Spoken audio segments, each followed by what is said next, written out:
Louis Armstrong was amazing. In the late 20s, he made jazz new and crazy. He played the trumpet and the cornet. He was the best. Do you want to bet? Have you heard his voice? He can sing great too. Is there anything this man can't do? In case you didn't know, yes, he's black, but that did nothing to set him back. He played at other people's wills.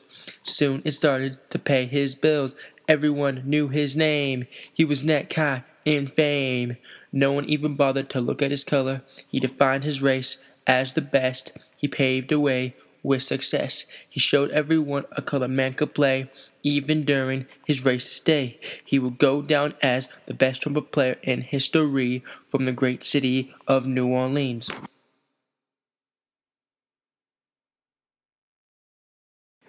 In 1984, George Johnson walked to the city hall. It seemed like a ball. A man handed him an American flag, stolen moments ago and stuffed in a bag. He dumped it in kerosene and lit it on fire for everyone to see. As he shouted out, America, the red, the white, and the blue, we spit on you. You stand for plunder, you will go under. Hey Reagan, Mandel, which will it be?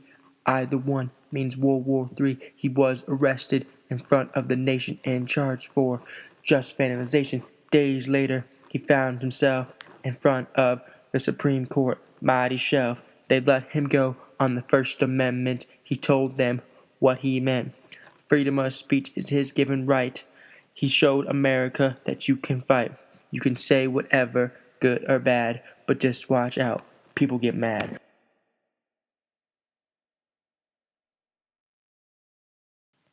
In 77, there was a home run, a computer, small but fun. Apple is the name, maybe you heard. I just found out from a little bird. They made a computer, can it be? They call it a PC. Everyone gets one, that's the plan. Come on, there's no way they can. They say it will be in every house. I just bought one with a mouse. 1 million sold. It's worth its weight in gold. If you make a mistake, don't beep. All you have to do is just press delete.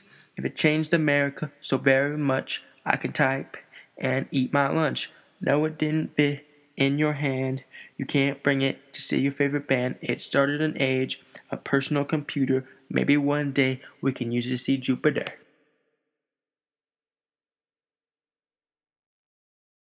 Malcolm X was blind, misguided, I mean. The FBI stalked him 53. Soon he came to realize Elijah wasn't the prophet. This led to the statement, get your hand in my pocket. In 1964, he led the American door to find himself praying on Saudi Arabian floor. There he found the truth. He loved it too. No more racial dispute. He came back preaching the truth. He led the nation and formed a new group. He spoke in the city of Manhattan. That's a terrible day where a terrible thing happened. A man jumped up. Get your hand in my pocket. Two men jumped up and started firing at him. Shot him 16 times. That's the day that he died.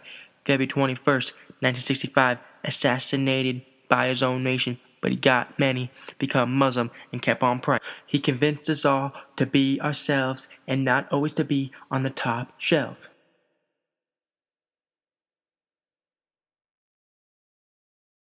The Panama Canal was a link between two seas. They started to build it in 1870. From Pacific to Atlantic was a long, hard trip. It took them forever to get there by ship. Then Teddy Roosevelt had a brand new notion and went right to work to put it in motion. Instead of taking ages to sail the old way, you could cut through Panama and call it a day. The only problem was is they had to dig, but Washington said no big. Workers in the canal were rightfully mad because the conditions were so bad.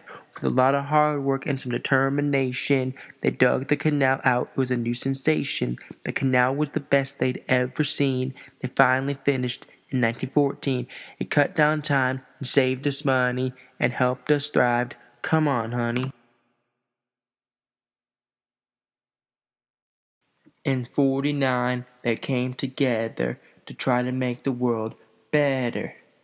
28 countries and slowly rising, they try to keep us from fighting. They're called NATO, maybe you heard, maybe you're not. They're kinda a hidden gem. They protect us from war.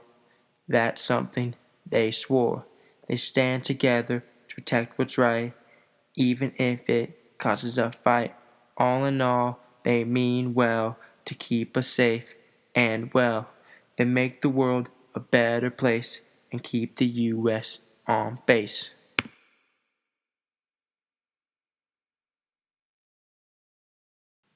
In 1846, in a hospital in Boston, worked a man by the name of Morton.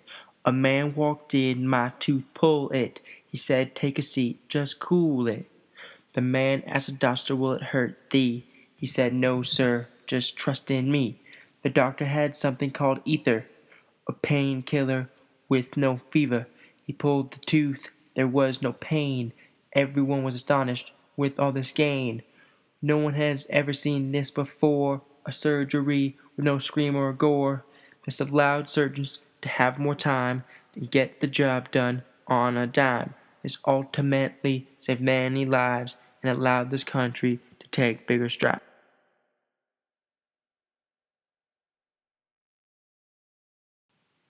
In 1947, Russia was on the run, trying to grab our countries just for fun.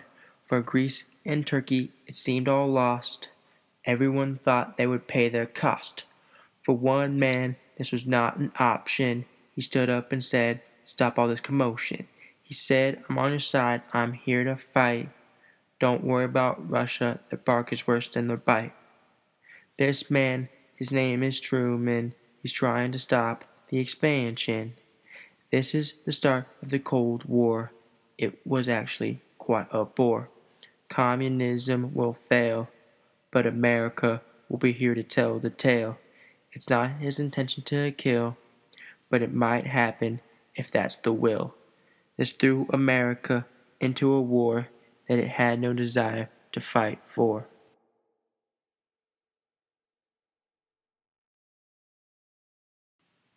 Chillin' in his motorcade cruising around town, the governor, the driver all seated in the ride, and of course Kennedy and his wife at his side.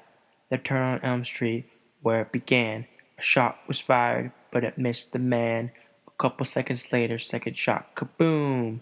This one hit Kennedy and Colony too. It wasn't until shot number 3 for people to react. The shot to the head nearly killed on impact. Lee Harvey Oswald, arrested for taking the pop. Could have Kennedy been saved by a top? What could have came from this great president? Only he knew what it really meant. We will never know, 'cause someone missed a call. Secret Service really dropped the ball.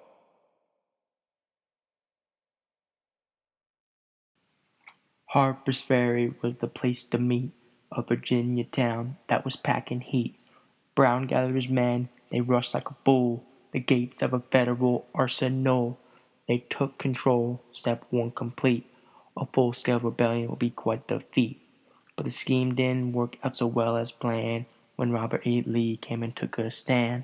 This lawlessness won't be tolerated. Let's punish those who collaborated. After Brown's trial, he was put to death, but opinions were split when he took his last breath. A hero to some, others said what for. His actions pushed the nation to a war. This action in late '59 pushed the nation into a downward spine. No one has ever seen slavery so violent. I don't think that's quite what he meant.